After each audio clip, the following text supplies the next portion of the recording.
Pablo Zabaleta ishte ndihmësi i trajnerit Silvinho gjatë periudhës së tij te kombëtarja shqiptare. Së fundmi po punon me projektin e grupit të studimit teknik në FIFA gjatë botërorit. Arsene Wenger është udhëheqësi. I pajisur si trajner me licencën UEFA Pro, Zabaleta e ka shprehur dëshirën që të jetë për herë të parë në krye të një ekipi. Prandaj po fliste për San Lorenzon, pikërisht aty ku nisi çdo gjë. Më dhemb momenti që po kalon San Lorenzo. Unë erdha në klub kur isha 12 vjeç.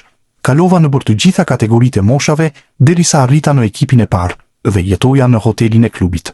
E njoh shumë mirë klubin nga brenda. Tani janë zhvilluar zgjedhje dhe është zgjedhur një drejtim për një mandat prej një viti e gjysmë. Duhet të menaxhohet mirë që klubi të mund të ecë përpara. San Lorenzo është një klub i rëndësishëm, një nga klubet e mëdha, dhe duhet të jetë në një gjendje shumë më të mirë se ajo në të cilën ndodhet sot. E kam përfunduar kursin e trajnerit, dhe të jem trajner është ajo që më pëlqen. Vin nga një përvojë si ndihmës trajner. Ndoshta në një moment do të më jepet mundësia të drejtoj vetëm një ekip diku. Nuk do të përjashtoja kurrë asgjë, aq më pak San Lorenzon, që është klubi ku e nisa karrierën dhe ku kalova shumë vite, u shpreh Zabaleta. Eksperienca e vetme e tij pas asaj si futbollist është pikërisht e Shqipëria. Craig Bellamy nuk do të jetë trajneri i Burnleyt. Dje u tha se klubi i Premier League të paguante 700.000 euro për shërbimet e trajnerit të Walesit, ndërsa ishte pranë firmës. Sot tregohet se kjo pistë përfundimisht ka rënë. Bellamy nuk është gati për rikthimin në Angli. Sky Sports shton se Steve Cooper dhe Rob Edwards mbeten alternativa. Kur nuk e konsiderova që ta pranoja. Burnley është një klub i mrekullueshëm, por të ulesh në stolin e ekipit tënd kombëtar është nderi më i madh dhe kam punë të pambaruara, raportohet të jetë shprehur trajneri i Walesit. Armando Broja me shok, prej kohësh po presim për trajnerin e ri. Edicioni i ardhshëm në Championship nuk do të jetë as pak i lehtë. Armando Dobra ka bërë hapin e radhës të karrierës së tij, duke firmosur me klubin londinez të Leyton Orient. Ka qenë vetë klubi londinez ai i cili ka publikuar lajmin e transferimit të Dobrës, të cilin e ka blerë nga Chesterfield i kategorisë së 4, në të cilin ish futbollisti i shpresave ka shkëlqyer në vitet e fundit. Sipas vetë klubit, Dobra kishte nënshkruar një marrëveshje 3 vjeçare. Jam shumë i lumtur që nënshkruaj për klubin. Trajneri luajti një rol të madh për mbërritjen time këtu, për shkak të mënyrës se si luan dhe që më përshtatet, ndaj mezi pres të filloj. Jam gati për një hap përpara dhe ky është vendi perfekt për ta bërë këtë. Të punosh shumë është detyrim dhe unë jam një nga ata lojtarë që jep gjithçka për Steman. Jam gati të filloj punën, tha mesfushori ofensiv pas prezantimit. Gabriel Kulla është kthyer në vitet e fundit në një nga emrat më të spikatur në kampionatin Primavera në Itali, duke veshur fanellën e Sassuolos. Në sezonin e fundit, ai u shpall edhe sulmuesi më i mirë i kampionatit të rinjve në Itali. Kjo ka bërë që klubi i Sassuolos të vendosë të blindojë menjëherë talentin shqiptar, i cili aktualisht përfaqëson gjyrat kuqezi me Shqipërinë U19. Palët kanë hedhur firmën mbi një kontratë që e lidh me skuadrën e Series A deri në vitin 2030. US Sassuolo është i lumtur të komunikojë zgjatjen e kontratës së Gabriel Kullës deri më 30 qershor 2016. Qendër sulmuesi i ditëlindjes 2008 ka kaluar 3 sezone me fanellën e këtij ekipi, me të fundit në radhët e skuadrës Primavera. Në kampionatin për U20, futbollisti 18 vjeçar ka rënë në sy me 16 gola dhe 8 asiste, duke merituar Primavera Best Awards 2026 si sulmuesi më i mirë, shkruhej në njoftimin e Sassuolos për sulmuesin. Klubi i Veronës ka bërë lëvizjen e parë të merkatos së verës, duke afruar një mesfushor shqiptar.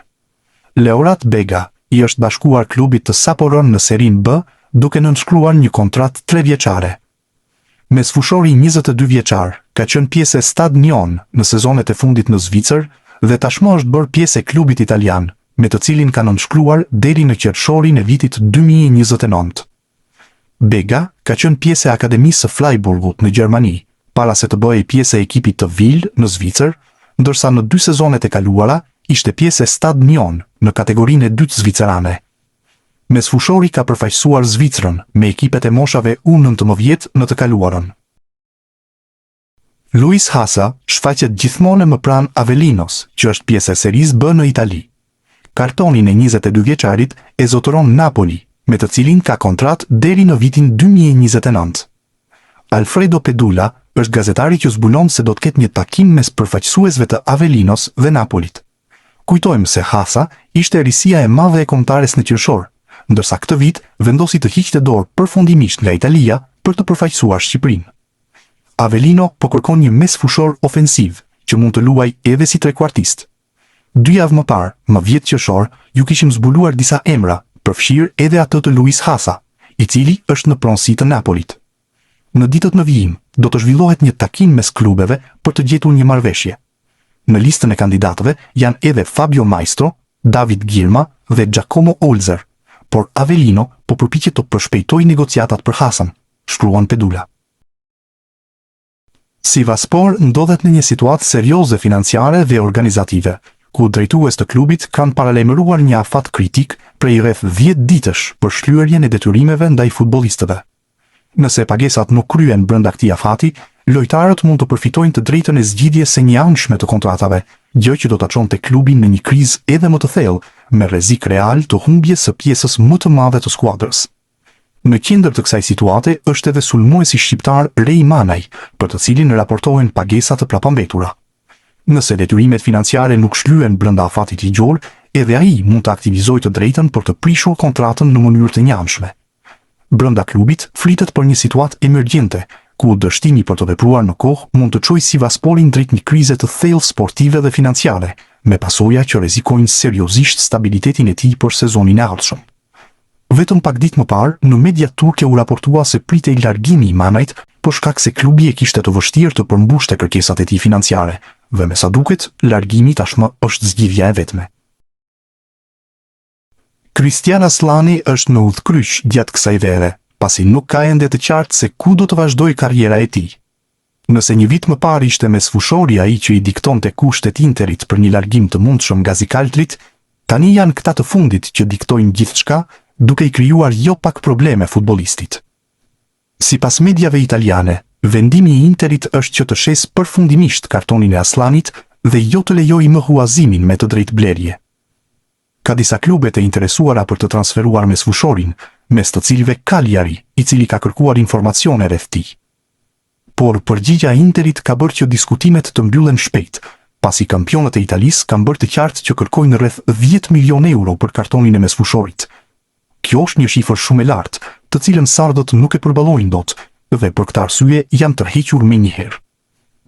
E njëjta situatë ka bërë të tërhiqen edhe klube të tjera, dhe kujtojmë se edhe Beshiktashi ka cilësuar të papërshtatshme klauzolën prej 11 milion eurosh të Interit që kishte në kontratën e huazimit. Ndaj për momentin, Aslani është në ajër sa i përket të ardhmes, dhe i mbetet të shpresojë që Zikaltrit të ulin kërkesat për të, pasi përndryshe rrezikon të mbetet si spektator në klub. Kombëtarja shqiptare vazhdon të konfirmojë rritjen e saj jo vetëm në fushën e lojës, por edhe në aspektin ekonomik, sipas të dhënave të fundit të vlerave të trekut, ku Shëzind kanë një vlerë të përgjithshme prej 88.8 milion eurosh.